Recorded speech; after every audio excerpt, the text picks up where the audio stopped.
Back in 2017, the Minnesota State Legislature updated zoning regulations for the Mississippi River Corridor Critical Area, which runs through the Twin Cities.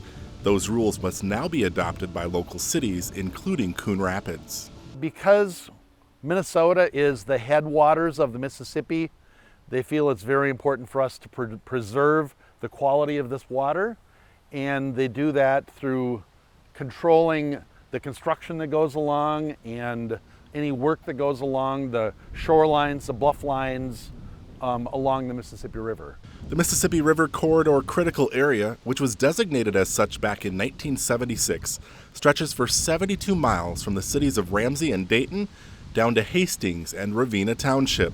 It includes 54,000 acres of land along both sides of the river. Most of these rules relate to those property owners that live along the river or own property along the river. Most of it is private residential homes. There are some public institutions, for example, Anoka Ramsey Community College is along the river. They're also subject to these rules.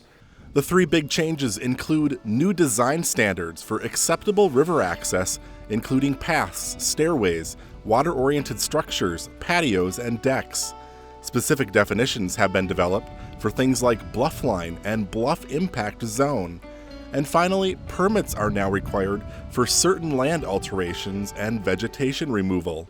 Previously, we didn't really have a permitting requirement if someone was going to do some fairly significant work along the river, whether that's vegetation removal, putting in riprap, a retaining wall. We didn't really have a process for doing that. So this will now require a permit if you're going to be doing any of that kind of work.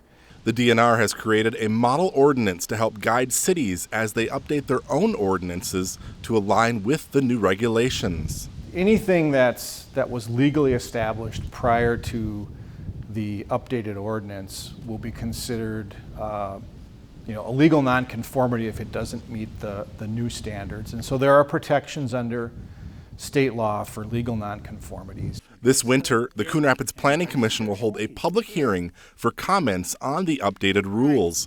Then it's on to the City Council for approval in the spring. So the City Council, we need to adopt them and make them part of the city ordinances because we'll be responsible for the permitting and for the enforcement.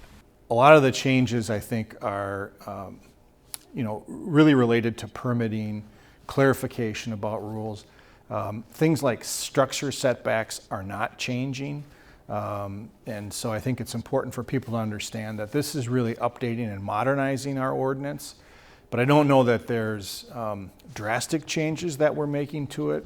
In the end, everyone along the 72-mile corridor hopes the changes will help protect a gem so it's around for generations to come. I encourage folks to get involved if they're interested in this, participate in the open houses, participate in the public hearing, and just make sure that it's doing what we need it to do.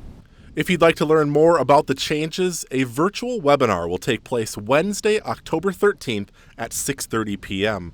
Pre-registration is required. For more information, log on to the city's website, coonrapidsmn.gov.